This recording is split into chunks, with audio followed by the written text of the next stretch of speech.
We're here with Scott Adams, and you want to tell us a little about yourself? Oh boy, where to start?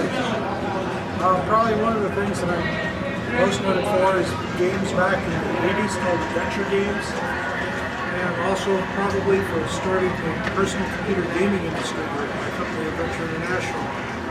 So around the world, from Japan to UK, these adventure games and other games. Okay, so you started with Adventure, so how did you end up at Avista in Platteville? The company closed in the mid-80s with a downturn in the computer industry. I was back on the TI 9994, probably one of the best computers ever designed at the time. Went from a $1,100 showpiece to a $50 throwaway. And the company just didn't have the deep pockets to be able to sustain itself during that downturn. So now today I work as a senior staff programmer at this Platteville, Wisconsin. Awesome. So a little more current, what's your favorite current game? Currently I am playing 2 or 3 games that are my favorite. One is EverQuest 2 that I play online, and I run probably one of the largest guilds and what used to be one of the largest servers in the game.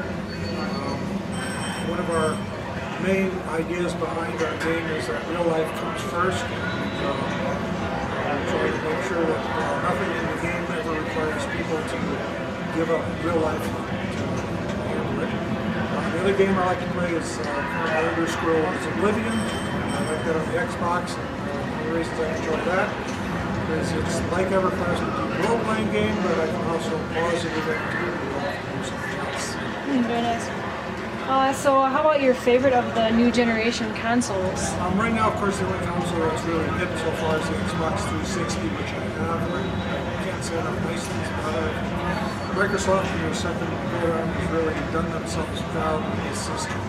I looked at the live from the Wii, rather, from the E3 and back before the Revolution. It's obviously not out yet with the price involved.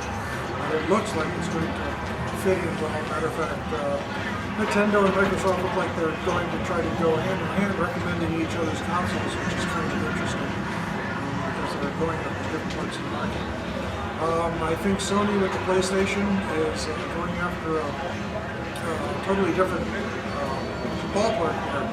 They got their 6 shooters out, they loaded them for bear, they pointed them at Microsoft and proceeded to blow their own feet off. An $800 home console, it just seems awful pricey. It's going to be hard to see people actually wanting to spend that much money for that system. But of course, it's not out. It has a pretty big fan base. So we don't know. Right now, I rate it as number 3. Until it's actual hardware, the only one we can really talk about is the Xbox. So have you been working on anything new lately? Yeah, I'm working on a new game. It's called The Inheritance. It's based on probably one of the best-selling books of all time, the Bible. It doesn't require you to be religious or have any particular faith, but it bases a lot of its facts on interesting things that you will find in the Bible. And we've got the game about 20% done at this point. It's showing it here. One of the premier demo of the game is here today at the convention. It's still undergoing beta testing and development, so it's still racing up. So you live a couple hours away. Was it worth the drive to come to Midwest Gaming Classic? Well, originally I thought, why am I doing this? I might as well go to the zoo in Madison and have some fun. I really wasn't expecting much. Last time I went to a gaming convention was back in 1985. When I got here, I was expecting to find 2 or 3 vendor tables in a corner of a quiet room and speaking sessions. I figured maybe 5 people would show up. I am totally amazed at the turnout of people here. And the computer museum section alone is awesome. Just walking through there and seeing all the computers and gaming machines that have been built over the last couple of decades. And what was even more amazing was seeing the kids and the people sitting in front of these games, playing them and having fun with this ancient technology. It's just a blast. I'm very impressed with this convention. I wish I had known more about what to expect, because I would have invited more people to come with me. Yeah, it's been around for a couple of years. I'm going to assume it's going to be a pretty big turnout next year. So are you planning on coming back, bringing friends next year? I'm certainly going to make sure they know about it. this looks like a fun place to be. Yeah. And there's actually one of the people here that I told him he should have be a speaker next year, and then that would be a reason for me to come to hear him speak. He worked with Lauren Spector and the Looking Glass team. Sounds like he's got some interesting stories to tell. Cool.